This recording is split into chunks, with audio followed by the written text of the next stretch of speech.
Once again, welcome to the Army National Guard's Freedom Salute. The Freedom Salute campaign is one of the largest Army National Guard recognition endeavors in history.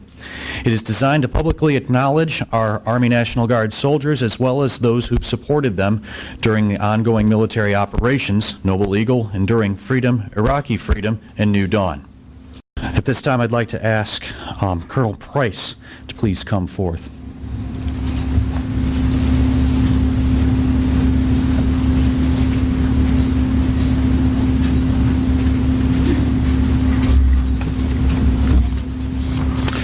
General Carpenter, sir, fellow guardsmen. From October of last year until this past July, I served as the Deputy Chief of National Guard Affairs at the headquarters of U.S. Forces Iraq at Camp Victory outside Baghdad. I was a Lieutenant Colonel, and my boss was Colonel Heather Meads, the current G6 of the Army National Guard. We served as advisors to the USFI commander and the staff on National Guard matters, and as advocates and problem solvers for all the National Guard units in Iraq, as well as for the National Guard Bureau back here. From the day of our arrival, Colonel Meads set for us an aggressive plan, a goal to be in direct and frequent contact with every National Guard unit in Iraq. This meant that we traveled all over the country visiting Guard units, from MPs up in Mosul who were escorting key leader engagements outside the wire all the time, down to the 36th Infantry Division, which had command as U.S. Division South for southern third of the country at their headquarters down in Basra. We had a transportation company at Tikrit. At Balad, we had special forces, a medical company, a convoy escort battalion. At Kab Adder down near Nasiriyah, there was another convoy escort battalion, battlefield surveillance brigade, and so on. That's just part of it. There's averaged about 8,500 National Guard soldiers at any given time throughout Iraq. If you want a more complete rundown of National Guard contributions to Operation New Dawn, I brought a few copies of an article I wrote that was published in National Guard magazine. It gives a lot more details, and so there's copies of that out in the foyer when we're done. The absolute great thing about the deployment was the opportunity to sort of get back to the tactical operational level after having been here at the National Guard Bureau for a while. I was 20 years a M-Day drilling guy in infantry units. Then I came here and I just started doing PowerPoint slides and forgot how to pull triggers. So it was especially great to get back to a field environment and also to work so closely with National Guard soldiers and leaders from units all over the country.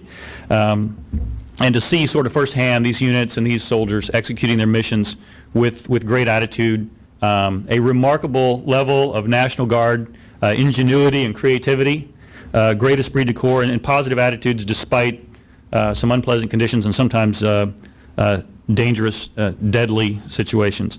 In my 30 years of National Guard service, I was never more proud to be a member of the National Guard than seeing the National Guard in battle, in combat, doing all that stuff that we did for 20 years, thinking someday we'll do.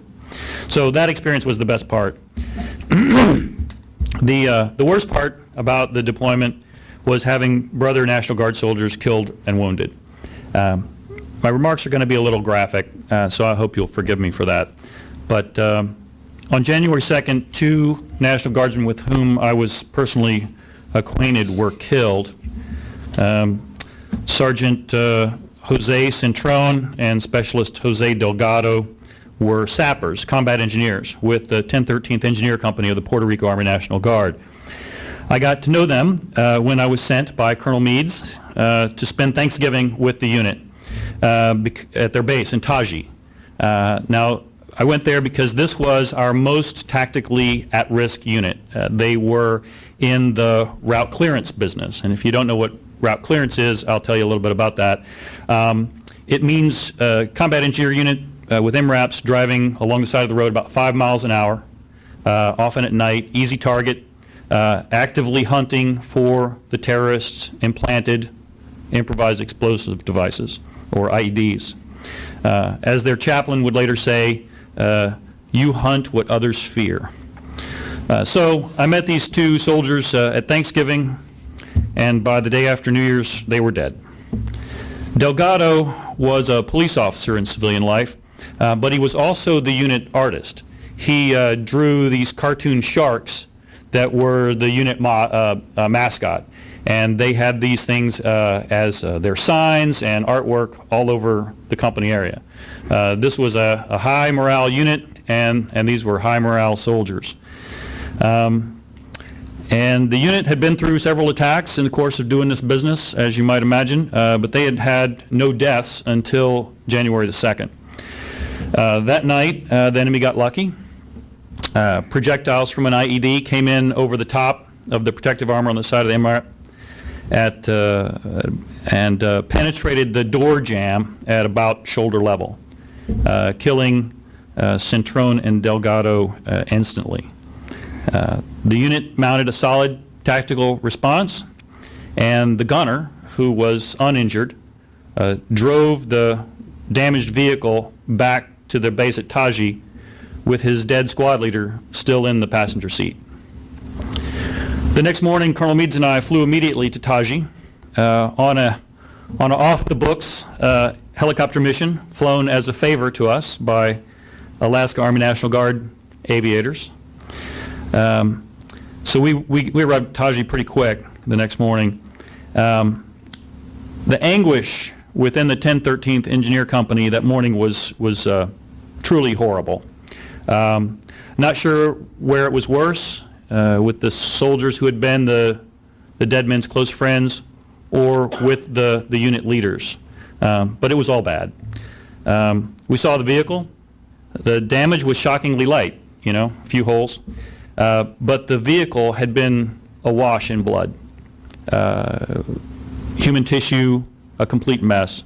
And their buddies had spent all night cleaning that truck up. And it was pretty clean by the time we saw it, except for the seats. They were still pink. They had been so soaked through with blood that they couldn't be cleaned. So the memorial service a few days later was just wrenching. The grief and the pain of the loss was really indescribable. I knew the dead soldiers and I mourned for them, but I also empathized with the leaders because I was a bit closer with them. And you could see the pain in their face. Did I cause this? Did I miss something? The kind of stuff that a leader thinks about in a situation like this. That hit me pretty good. Colonel Meads is a bit more of a veteran warrior than I am. She'd been a battalion commander in a previous rotation and had signed letters home before, so she was probably a good source of comfort to that company commander and his colleagues. But you know what? Within a day, that unit had set its jaw, tightened its chin strap, buckled its gear back on, and they were back out on the road clearing routes with steel in their eye, just like the veteran warriors they were. We had another set of deaths on July 7th. A couple of weeks before I left, Sergeant Nathan Byers, Specialist Nicholas Newby of the 116th Cavalry Brigade, Idaho Army National Guard, killed in an IED attack on their patrol just outside the wire at Camp Victory. In addition to that same attack, Staff Sergeant Jason Zeppa lost both legs below the knee. The explosion was so big and so close that it actually rattled my desk at the National Guard Affairs Office where I worked. Now, I didn't know these soldiers that were killed or wounded, but I knew their leaders. So I sat through another memorial service. So I can say, if I never have to sit through another memorial service for dead National Guardsmen, that would be okay with me. But here again, you had a unit of veteran warriors, people on their second, third deployments, and guys on their first deployment who knew what they were doing. The unit pulled itself back together and was immediately back on mission with every bit of iron resolve that they had before.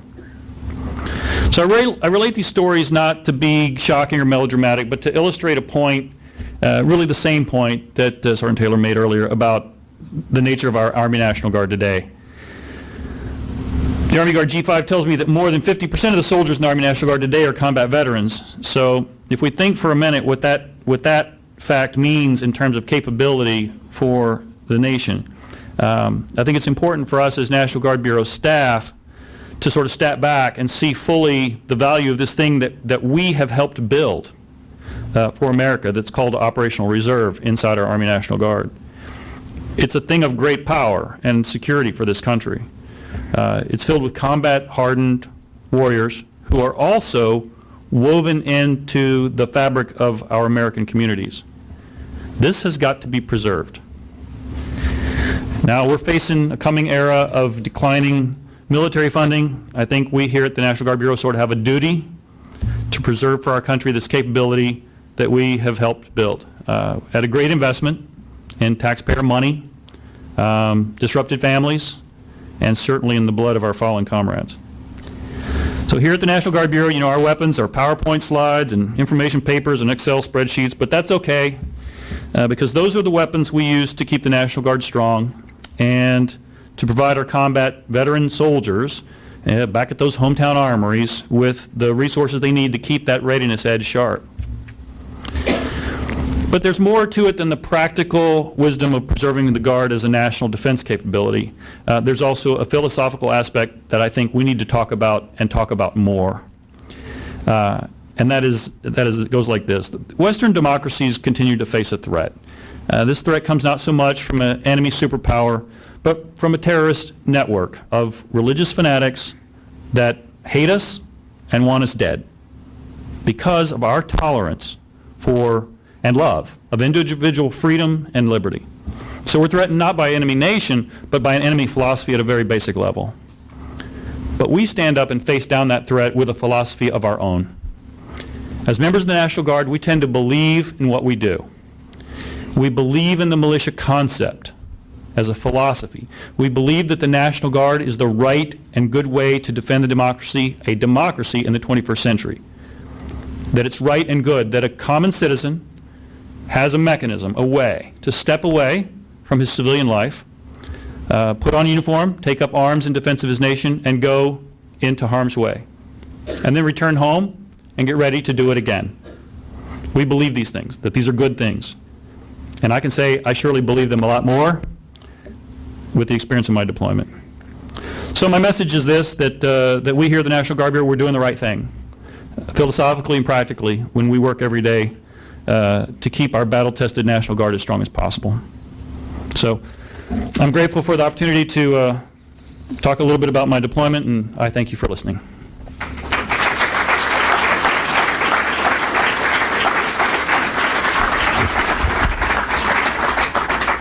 Thank you, Colonel Preiss, for sharing your experiences with us.